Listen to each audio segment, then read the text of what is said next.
It is Friday night, and tonight, me and Matt are heading to the track.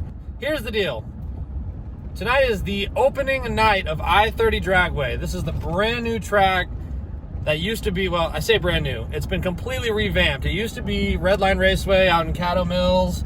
It was closed down for years and years, and finally someone bought it and has totally redone the whole thing. It's all new everything. New track surface, new parking area, new facilities. Like, the whole place has been totally redone.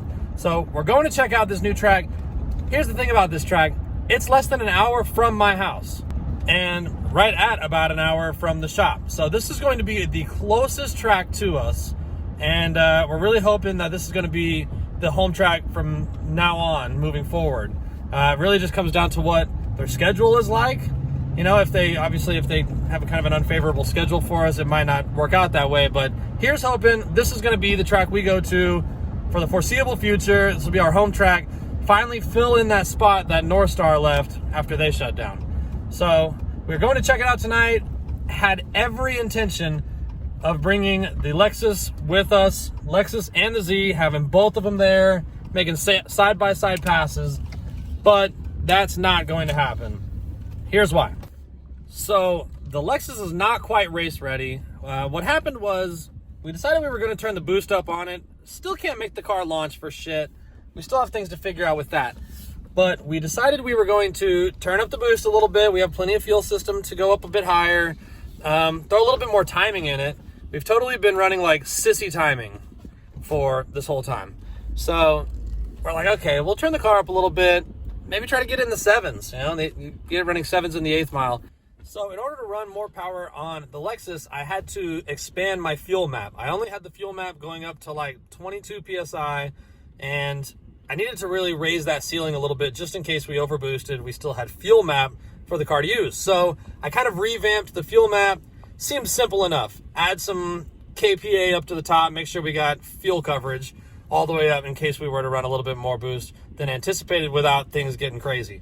So revamped the map a little bit, and after that things got really weird. Okay, I know I screwed some stuff up on the map that needed repair, but it wouldn't idle right, it wouldn't accelerate right. It was running like super lean at times, super rich at times, and just acting really strange. And what I figured out is our map sensor had actually blown open, and it was causing it to not ever reboost, basically.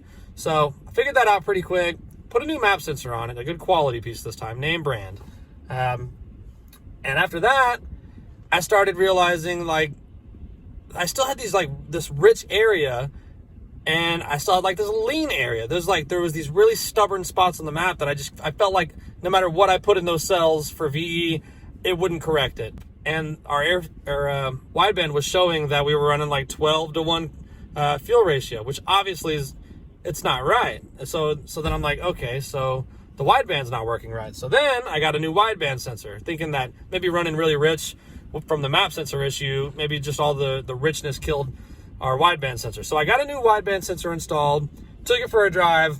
Still it's better. It actually seems a lot better now, but I think we're having fuel pressure regulator issues. My only explanation for why it's acting the way it is would be just really erratic fuel pressure on the rail. So, if our fuel pressure regulator was getting stuck, or if it was getting stuck open or getting stuck closed, that could be changing our fuel pressure in a way that would greatly affect our ability to control air-fuel ratio.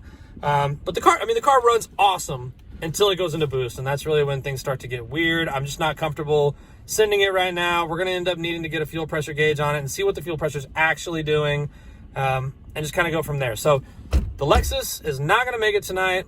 So I'm here right now to pick up the Z, and we're going to load her up and take her out there. We will see you at the track, and we're going to get a good look around that place and check it out.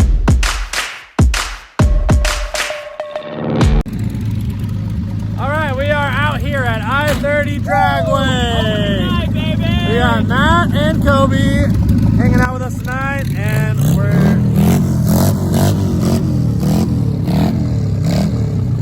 some guy with a motorcycle he clearly just bought.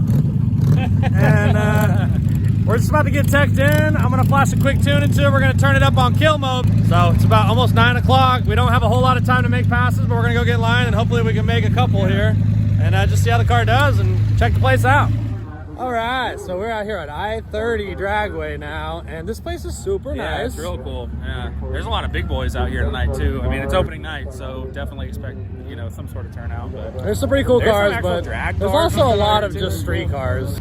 So right now, old Goldie is just sitting in the staging lanes, doing what she does best, just looking thick and sexy as hell and fast as a mother. And we're about 8 cars back, and then we get to make our first pass here at I30 Dragway. We have turned this thing to the moon tune. We're gonna see how it does. Hopefully we're just gonna leave it where it is and see if the transmission's gonna hold it tonight. Let's go.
Time slip, so I don't know what the hell happened. 723. Transmission felt like hell. I feel like it did the same thing in the first pass at IFO. Bro, that's gonna be our biggest limiting factor. I bet it does alright on the next pass. Yeah. I feel like IFO did the same thing where the tranny went kind of crazy and then it was doing good after that.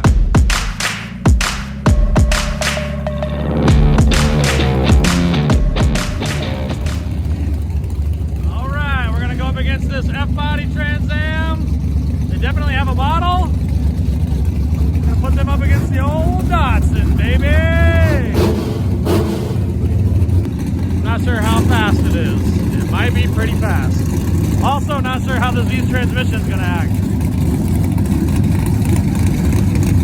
The tech crew has no idea what's going on around here, or the track crew. It's total just mayhem. Everyone's just pulling up, doing whatever they want. There's no rules. Hold on, Matt's panicking. Oh, you got it, baby.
Take it easy. Just take it slow.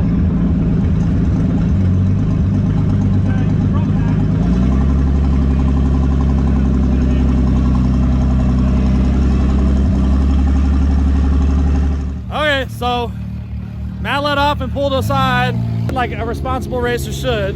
Of course, the crew here has no idea what to do, like, ever. Seems like they're still pretty inexperienced.